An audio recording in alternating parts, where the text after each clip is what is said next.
And good evening, YouTube. So I'm back. Yeah, I wasn't going to do another talk until Monday, but I felt compelled to answer this question, which again is very high searched in Google, and I think this will help a lot of people.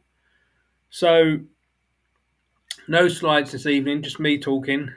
I don't know who I am anymore, and that's something that we often feel in our personal lives. Maybe we've just had a breakup. Maybe we're just really lost in our stress because that can really be a real fault in our heads, okay? And the data is showing that.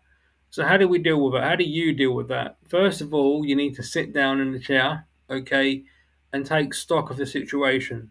So whenever we're stressed in life, whatever we're thinking about, we always need to try and put the brakes on.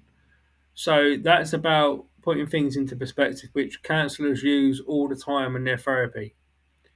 You need to subsequently sit down in a chair, or number two, go for a walk and clear your head. And what that does is that slowly puts the brain into a relaxation mode, and it allows you to think more clearly about your situation. In regards to not, I don't know who I am anymore, you need to think about, okay, did I ever really think that I knew what I was doing? Or, I mean, you will have these thoughts yourself. Did I ever think I knew what career I wanted? I don't know how I ended up here.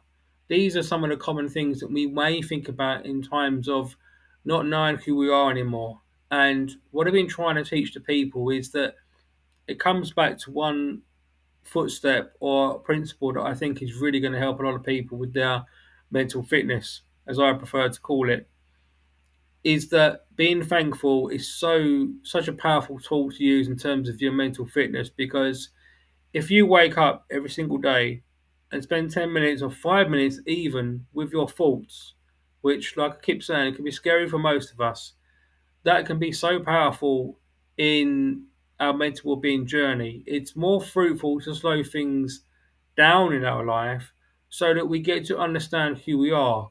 And we don't know who we are in life until we learn to be thankful and learn what skills we can give to the world. I'm not saying we've got to give money to charity or nothing like that, but a lot of people struggle with their career journeys, and certainly in their younger ages, is because they don't know where their skill set is, and we're all still learning.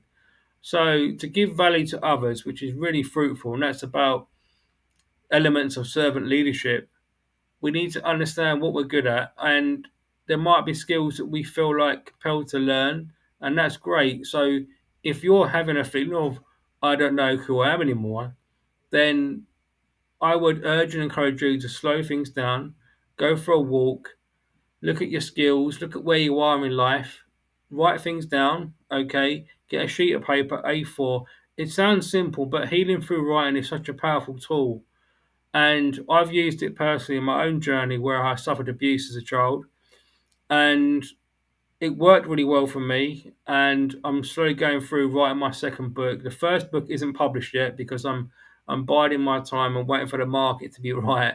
Time is always, it's got to be on it when you're doing a book launch. But going back to this feeling of I don't know who I am anymore, it's real. People think about this every day around the world, and you will self-reflect, which is really good, on your past, but try to focus on the here and now. And that a lot of counselors will teach you that if you go to therapy. We need to make stock and realization of the past. That's for sure. To rationalize, and put things all together. But being real with yourself and your emotions and how you're feeling is really a good way to heal. Number one. Number two, it does allow you to think about who you are. Who does Sam or Steve want to be today? Who are you? Who is Christopher? Who is? I keep using these common names because that's just what I'm used to. But getting to know who we are in life is a lifetime journey. But it can be quicker in some instances if we don't overjudge ourselves, which we all do, by the way, and making stock of our situation. Where can we go? How do we get there? Do I need to take a break? Am I working too hard? Yeah, these all thoughts and phrases and feelings all come into the head when we think about, I don't know who I am anymore. So hopefully this very, very short talk and my attempt to answer this question to help those that are going through this right now will give you some insights. So the end of the conclusion of this conversation, my number one tip is to learn to slow down in life. Don't speed up. In business, it's slightly different because sometimes you've got to move fast. And those of you who might be struggling with your business startup, or those of you executive directors who are going through lots of different faults, and how do we set our business strategy up? How are we going to focus on our marketing? What are we doing? We're losing customers. There's a lot of turmoil in the market at the moment, and I would say to those people, look, you need to focus more on your mental well-being. And some of the fundamental problems we have with the work-life balance is that the work pressures can override what we're supposed to be focusing on. Are we happy at work? Not really. There's so much stress there. Is this what I want to be doing for the rest of my life?